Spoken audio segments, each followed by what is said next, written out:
3 महीने से ज़्यादा हो गया है, एंटीबायोटिक ले रहा हूँ, स्टेरॉइड्स ले लिए, कंटिन्यूस कफ सिरप पी रहा हूँ, लेकिन खांसी नहीं जा रही है। क्या इसमें कुछ हेल्प कर सकते हैं? ज़रूर, मुझे ढूंढना पड़ेगा इसका कारण क्या है। रूट कॉज ट्रीटमेंट, ये आयुर्वेद की स्पेशलिटी है। कई बार खांसी एसिड रिफ्लक्स की वजह से होती है, कई बार खांसी एलर्जीज की वजह से होती है, और कई बार खांसी पोस्टनेसल ड्रिप या लॉन्ग स्टैंडिंग सर्दी की वजह से भी होती है।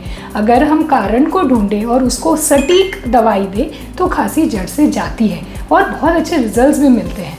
पर पेशेंट ट्रीटमेंट ये आयुर्वेदा का स्पेशलिटी है। नाड़ी चेकअप के बाद दवाई लेके हम खांसी को पूरी तरीके से ठीक कर सकते हैं। जाइए और कोई आयुर्वेदिक डॉक्टर से ज़रूर मिलिए।